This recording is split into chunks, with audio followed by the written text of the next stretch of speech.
News 24 తెలుగుకి స్వాగతం. నా పేరు రీతు. వార్తల్లోని ముఖ్యాంశాలు ఇప్పుడు చూద్దాం. దేశవ్యాప్తంగా భారతీయ జనతా పార్టీ సంస్థాగతంగా మరింత బలోపేతం అవుతుందని రాష్ట్ర బీజేపీ అధ్యక్షుడు పివిఎస్ మాధవ్ అన్నారు. గాజువాక క్లబ్లో నియోజకవర్గ కన్వీనర్ కరణం రెడ్డి నరసింహారావు అధ్యక్షతన నిర్వహించిన సంస్థాగత సమావేశంలో ఆయన ముఖ్య అతిథిగా పాల్గొన్నారు. ఈ సందర్భంగా మాధవ్ మాట్లాడుతూ ప్రధాని నరేంద్ర మోదీ సంస్కరణలతో దేశం అన్ని రంగాల్లో అభివృద్ధి చెందుతుంది అన్నారు. గ్రామ స్థాయి నుంచి బూత్ స్థాయి వరకు పార్టీని బలోపేతం చేసేందుకు ప్రతి కార్యకర్త కృషి చేయాలని పిలుపునిచ్చారు. ప్రజా సమస్యలపై పోరాడుతూ పార్టీ సిద్ధాంతాలను అమల్లోకి తీసుకువెళ్లాలని సూచించారు. ఈ సమావేశంలో బీజేపీ జాతీయ కార్యదర్శి రీతురాజ్ సిన్హా, జిల్లా అధ్యక్షుడు పరశురామరాజు మరియు పలువురు నాయకులు పాల్గొన్నారు. అలాగే మీరందరూ కూడా గత 45 రోజులుగా కష్టపడి ప్రతి ఇంటికి వెళ్ళి సరైన ఓటర్లు గుర్తించి ఏదైతే డూప్లికేట్ ఓట్స్ కానీ చనిపోయిన ఓట్లు కానీ అటువంటి గుర్తించి కార్యక్రమం మీరు అందరూ పాల్పంచుకున్నందుకు చాలా ఆనందంగా ఉంది. అలాగే మన బిఎల్ఏ2 అందరూ కూడా రేపు రాబోయే ఎలక్షన్స్ కోసం ప్రతి ఇంటికి చూశారు కాబట్టి రేపు జరగబోయే ఏదైతే డూప్లికేట్ ఓట్స్ డెత్ సీట్ కూడా కేవలం లిస్టులు వచ్చినాయి కాబట్టి దాని ప్రకారం మళ్ళీ ఒకసారి వెరిఫై చేయాలి. ఎందుకంటే ఒక ఓటర్ కలవడానికి ఇది మనకు మంచి అవకాశం. రేపు రాబోయే సంస్థాగత ఎన్నికల్లో మన విజయకేంద్ర ఎగరేయడానికి మంచి అవకాశం దొరికింది. అలాగే మన రాష్ట్ర అధ్యక్షులు ఆయన బాధ్యత తీసుకున్నప్పటి నుంచి ప్రజల్లోకి మన నాయకులుగా ఎలా వెళ్ళాలనే విధంగా ఆయన మనకి దిశానిర్దేశం చేస్తున్నారు. అందులో భాగంగా మీ అందరూ తెలుసు జనతా వారధి, ప్రజలకి ప్రభుత్వానికి మధ్య వారధి ఉండే కార్యక్రమం జనతా వారధి.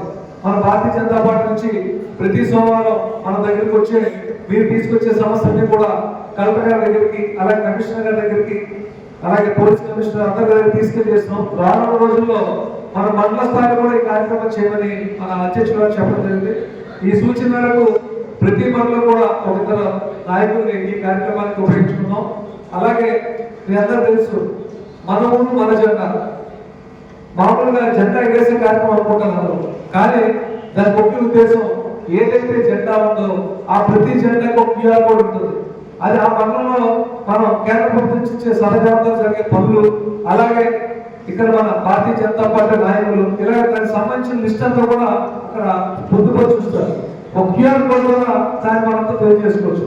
ఈ రకంగా ఈ 2 కార్యక్రమాలు మనం తీసుకోవాలి. అలాగే తొందరలోనే చేరువైన కార్యక్రమం తీసుకొస్తున్నారు.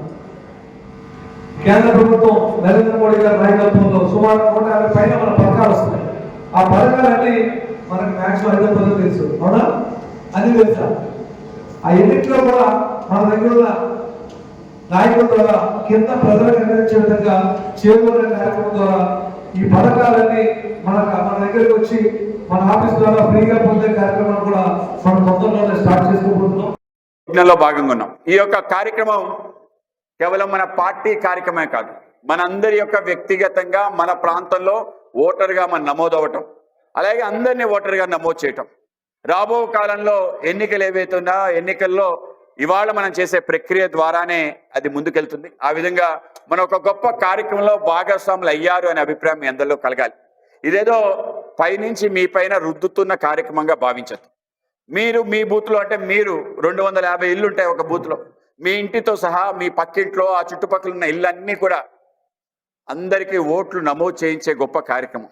ఇది 20 సంవత్సరాలకు ఒకసారి వచ్చే ఒక పెద్ద యజ్ఞం కనుక ఈ యొక్క యజ్ఞంలో భాగంగా మొన్న 30 రోజుల పాటు మీరు పనిచేశారు. కొందరు ఎక్కువ రోజులు చేశారు, కొందరు కొద్ది రోజులు చేశారు, కొందరు ఆ విధంగా తిరిగి ఉంటారు. కానీ 2వ ఫేజ్ అయితే ఉందో అది ముఖ్యమైన ఫేజ్.